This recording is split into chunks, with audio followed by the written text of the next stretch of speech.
for my next guest. Let me just say some brands right now. Ciroc Vodka, it's P. Diddy. Tanqueray Gin, Smirnoff, Johnny Walker, Bailey's, just a few. This company has over 200 outstanding brands, old and new, large and small, global and local, with these brands sold in 180 countries at almost every price point in every category to meet their consumer demand. Now, let me introduce you the Director of Influencer Brands at Diageo North America. Please welcome to Money Making Conversation, Keenan Towns. Hey, Rushion, how are you? Pretty good, my friend. Pretty long time. Long time. Listen, before we get started, man, I want to say congratulations on this platform because this is exactly what we need. And, I've known you for a long time. I've always looked up to you as a mentor. Yes, sir. So, to be on your show, not only is a blessing, but I'm very humble. So thank you for having me. Well, thank you for, because of the fact that, that's what this platform is about. It's about being able to, I was talking to Anthony Hamilton, we're talking to a lot of celebrities. They always, when I would say, hey man, I don't care about your ticket sales. I don't care about your movie, whether it's a blockbuster or the opening weekend. It's about you, the brand. And that's what this is about. It's about Mr. Towns and his brand and how you're influencing people. You're an industry decision maker. That's why you're on this show, because consumers need to know and entrepreneurs need to know how this works. And when you carry a brand just as powerful and as, I guess we should say, as influential in the liquor consuming business as you have, let me ask that first question. What is the responsibility for you as an influencer of this type of brand? What is the responsibility of that?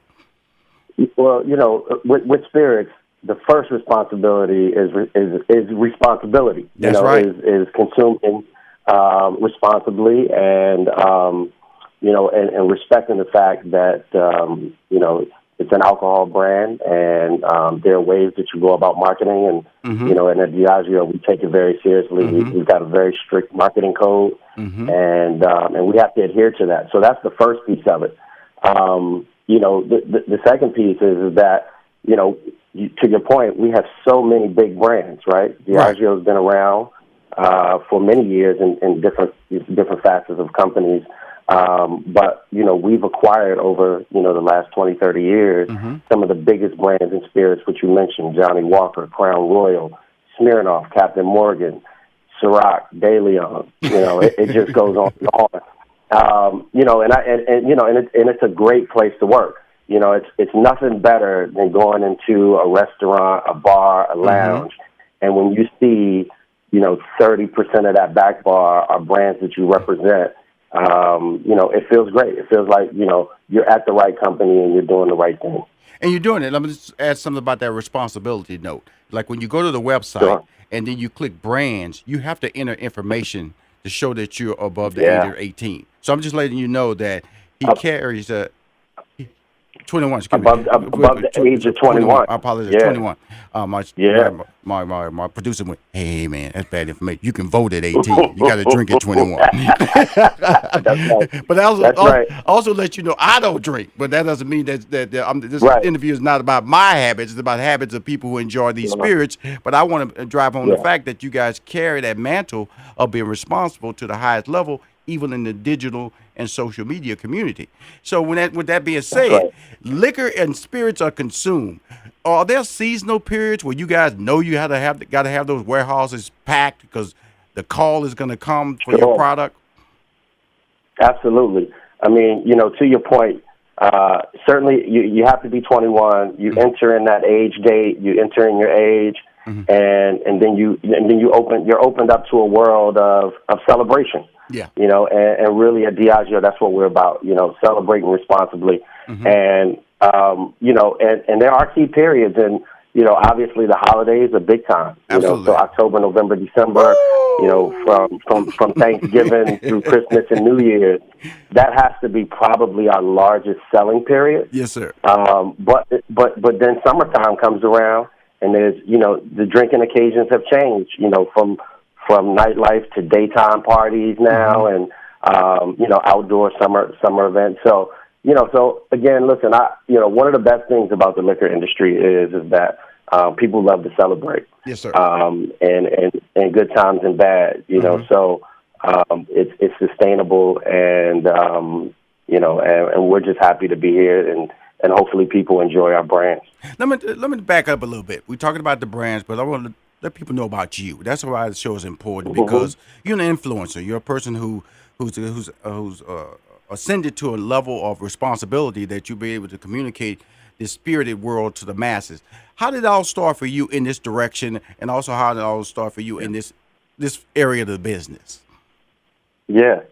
So for me, originally I'm from Washington D.C. Mm-hmm. I grew up in Northeast D.C. In a place called Langston Terrace. Mm-hmm. We were at one point were the murder capital of the world. Mm-hmm. I grew up. I had probably 15 or 20 guys that lived on my street who I considered, my friends.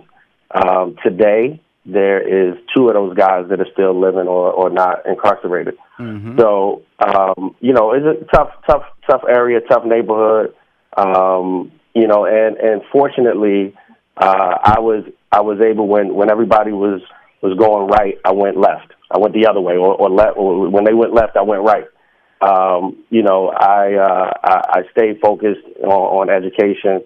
I was bused across town to a private school because I got kicked out of the public school on the first day for fighting. And my parents put me in military school. Mm-hmm. And from that point on, and I thank my grandmother every day for kind of saving my life because, although it took me an hour and a half to get to school every day, I didn't run into that negativity in my neighborhood. I had to leave before everybody got up. And by the time I got home, they were doing something else. So, I took a different path, and again, I'm very blessed and fortunate that I had people in my life to kind of steer me in that direction. From there, I went on to Temple University in Philadelphia, and I studied marketing.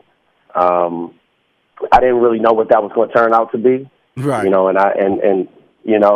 I think as young people that are listening. You really don't know where life is going to take you, but, you do things that you're interested in. And at that point, I started to throw events in college, throw parties for my fraternity and some other things, and which I had to start to understand about marketing, what that meant, to promote not only your event and your party, but yourself as a promoter. So I started to throw parties in Philly, and I bought some of the biggest hip-hop acts in Philly. At the time, I bought Notorious B.I.G., and I bought Puff Daddy to Philly, and I bought a few other people to Philly. This is all while I was in college. Right. So, that's kind of where it started. So I had a love for marketing. Events. Mm-hmm.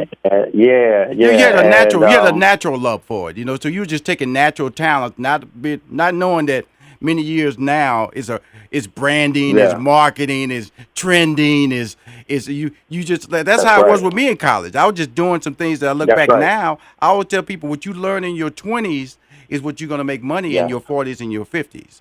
So because in your 40s and 50s. Yeah, because your 30s, that's your resume building period. I always tell people in your 20s, whatever you learn, that's what you're doing now. Even though you're saying, hey, I was throwing concert, the same name. You booked P. Diddy as a concert and a concert promoter. Now you're marketing his brand. That's amazing, man. Now I'm running his brand. Yeah, exactly. And, and again, you don't really think about it at the time, the preparation that, the things that you're learning and how it will benefit you in years to come, and those lessons that you learn, are, like you said, are building blocks for your future. So, I was recruited out of Temple to work for a pharmaceutical company in New York, a very big pharmaceutical company, and I thought I had hit the lottery. They said we're going to give you $52,000 a year in a company car. There you go. I said, for me? That's close. Come on, for me? Yeah. This is my first job out of college. Right. I said, listen, where do I sign? Yes, sir. 'Cause I'm gonna take that. And that job moved me to New York. And I went through an extensive training. I was a market development associate for osteoporosis drug. And I had no biology background, no medical background. Mm-hmm. I went through a very extensive 12-week training on human anatomy and this drug and how it would affect folks. And what was very interesting about that job is that I moved to New York, and my territory was the Upper East Side, right? Mm-hmm. Mm-hmm. I had the Bronx, I had a Harlem, and I had the Upper East Side. Right. and when I tell you, my doctors in the Bronx, they love me. My doctors in Harlem, they love me. The white doctors on the Upper East Side, they didn't love me. And when I tell you, they made it so difficult for me. I mean, racism is real today, but it was certainly real for a young black man who is 23, 24 years old, claiming to be the expert on osteoporosis, trying to tell 50, 60-year-old white doctors about, this drug and this disease. They weren't hearing it, and they made it hard for me, So I quickly realized within about 9 months that probably wasn't the right job for me. Cool. Well, hold that thought right there, because we want to hear about how did you go to the right job, and we'll be back with more. He's the director. He's the brand influencer. Diageo. Everybody knows Diageo. That's tequila.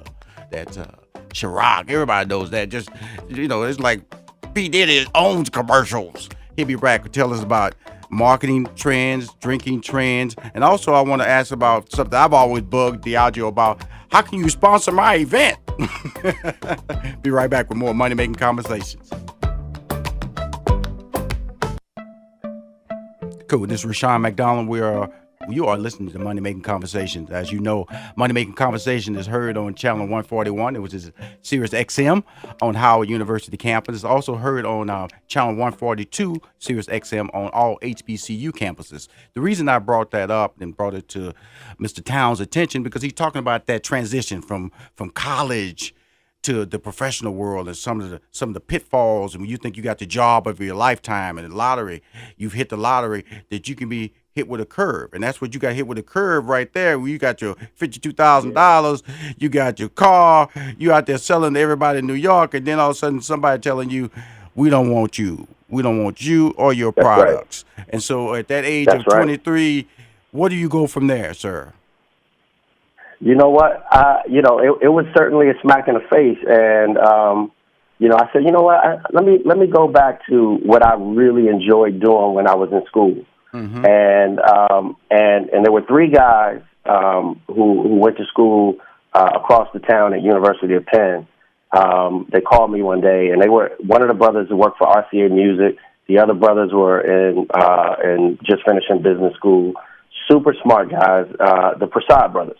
And you may know Michael, Mark, and Erwin Prasad. Absolutely. They came, and they came to me and said, "Listen, we want to start a marketing company, a multicultural marketing company, and and we need your help. Would you be our partner?" And at that point, I said, "Absolutely." The small period in between that, I was working at a company called U.S. Concepts, and my first brand, they were a liquor marketing company. My first brand was Tanqueray Gin. Right. That was 23 years ago. I worked on Tanqueray Gin. And when Mark and Mike and Erwin offered me this job to come join their company, to have ownership in the company, I went to, at that time, Shefflin and Somerset, which owned Tanqueray. I said, listen, I'm going to step out and kind of do my own ad agency.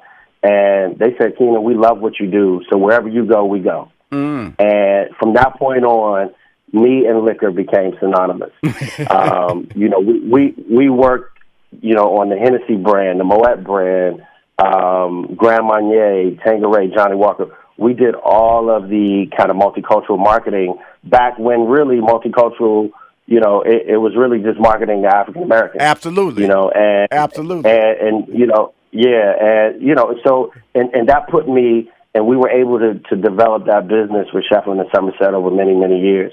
So that's what put me into the spirits business, where I got my legs. I had that company with them for probably 5 or 6 years, and we were about to get bought, and the deal didn't go through.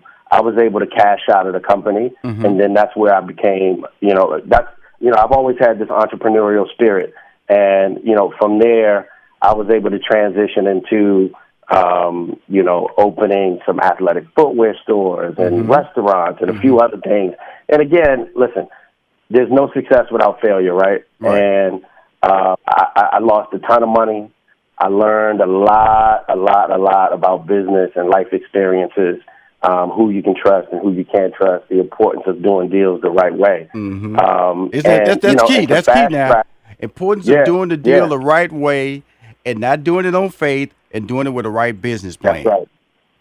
That's right. Absolutely. And to fast track, I was in LA. I had moved to LA, and where I met you and Steve. And remember, you at that time, me and you would go to the Grove and eat chicken tortillas. Come on down. I was coming over to your apartment playing cards. Remember? And I was in the room with Steve Harvey. Remember that? The dominoes and the cards. Come on now. You remember that? Come on, I'm gonna forget that. I would tell people, man. Over the Palazzo. Come on now, right across from Nordstrom. Remember you got a sponsorship. I did. You know what, man? What's so interesting is that I started off the conversation with mentors. It's so important. And I've always looked up to you and Steve and people like Magic Johnson and other. Guys a little bit older than me, but really took the initiative to put the hard work in. They learned their businesses, and then you always gave back, right? So you always tried to mentor and teach, young not just brothers, like you taught everybody. Yes, sir. So I mean, again, those lessons are invaluable.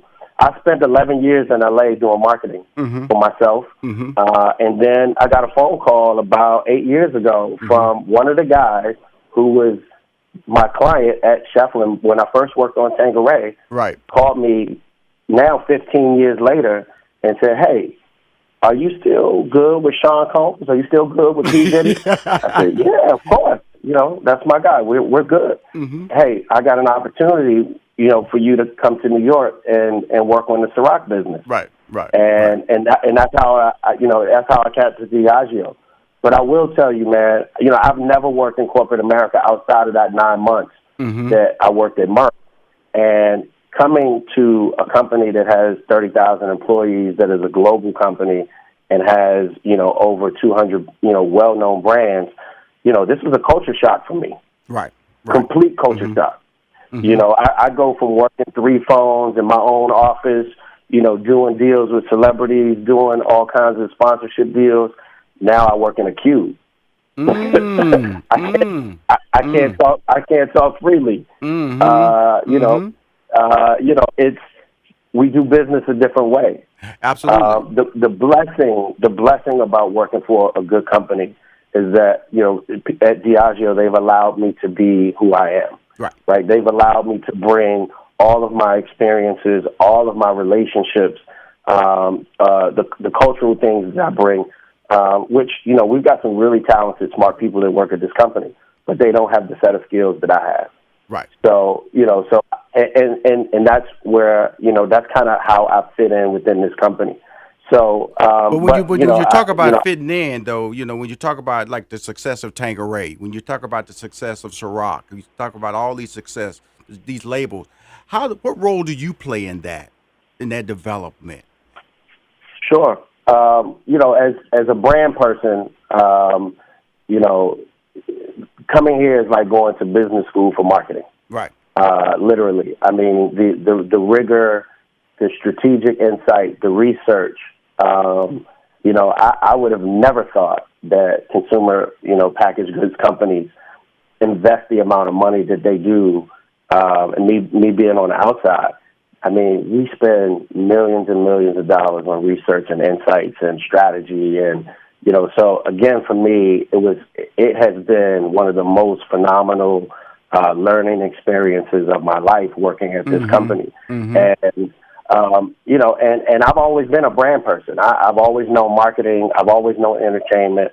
I've been around celebrities, athletes, and, all that kind of stuff all my life. So for me, the strategy piece was what I was missing, So after spending, a few years within the company, you start to see how important it is to understand who that consumer is, how important it is to understand the drinking trends, cultural trends, nightlife trends, industry overall trends, and then you can make informed decisions on how you take a brand like Ciroc, how you take a brand like Tanqueray, or De Leon, and like who those consumers are, what are going to be the trigger points for them, how can you best help these people celebrate with your brand, and really that's what it's about, So for me, I wear a couple of different hats. I'm a traditional brand guy, right? Non-traditional, traditional brand guy.